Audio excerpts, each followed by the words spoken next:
Hi, I'm Catherine Evans from Wiki-ed. In this video, we're going to look at using the scan button to convert a document to Word and work with it in Read and Write. And when you click the scan button, it comes up and asks you to select your device. I have no idea what Easy Camera even is. It's something on my computer. If you plug in your mobile phone, it should also appear on this list and you would be able to use your phone's camera as a scanner. I have an iPhone and it doesn't really like working, I have to admit. The last time I plugged it in, it just crashed this function. But what most people want to do is scan from a file. So we're going to choose scan from a file, and we're going to scan from the file that I actually already had open on the computer, but that's okay. So rather than opening your file, you go to Read and Write, click the scan button and choose scan from file. Now I find this a bit confusing because to me those buttons look greyed out, but they're not. So I'm going to click select files and I'm going to find the file that I have in downloads, which is called Freud and Hysteria, Dora. It's an old case study. So I'm just going to look in documents and there it is, and I'm going to open that.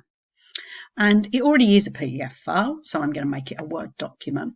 And I would always recommend you look at the pages. If it's 300 pages, there's every chance you're just going to crash your computer, but you could do a batch of pages at a time because you can choose the start and end pages. So I'm going to let it do the whole document and I'm going to click scan.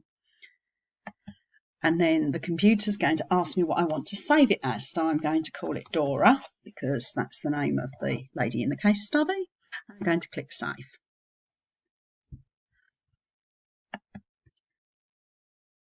And when it's scanned it, what it should do is open up my document in Word.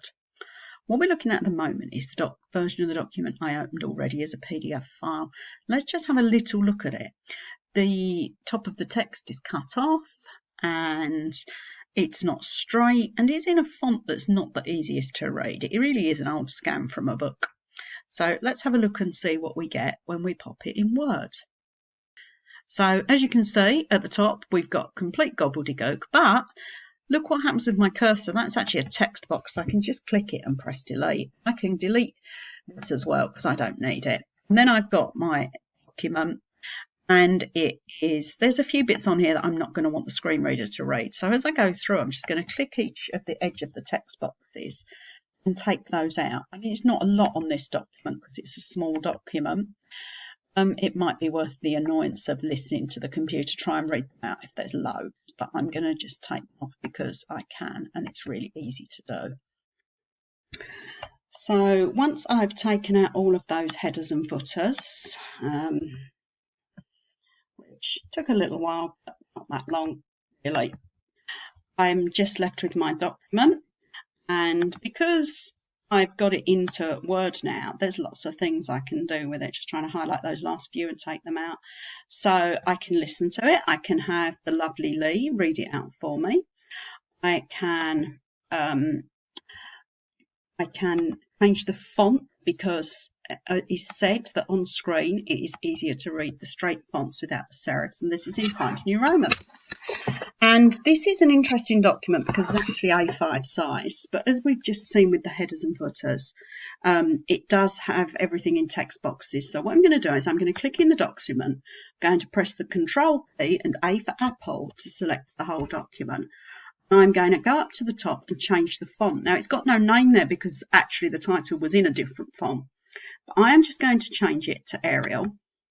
And then I'm going to have a little look to see if it's caused me any big problems. So one of the problems you can get is that some of the text can disappear at the bottom of the text box, and look, there it is.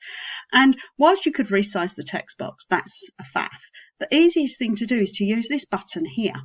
That is to decrease the font size. Now, you might think decreasing the font size is going to make it harder to read, but of course it's in Word, so we have zoom. So I'm going to make the font size a little bit smaller just to make sure that the text all still fits into the boxes. And I'm just going to have a quick look down and make sure that everything's okay. And yep, it is a bit small for me to read now, but I'm in Word, so I can just come and zoom in a bit more. And now it's more than easily for me to read. So I can go up to the top and I've changed my font. I've already made it easier to physically read, but I can also have Lee read it. In 1900, a book, The Interpretation of Dreams, written by S. Freud and famous Austrian doctor stirred up the world of psychology by giving birth to psychoanalysis. If I was writing a paper on this, I could actually copy and paste a quote out, literally. And the other thing that I can do is that I can convert this now to an audio file, but we're going to look at that in another video. I'm Catherine Evans from Wiki-ed. Please subscribe if you want to see more videos on assistive technology, and if you want to find me on social media, search for Wiki-ed Essex.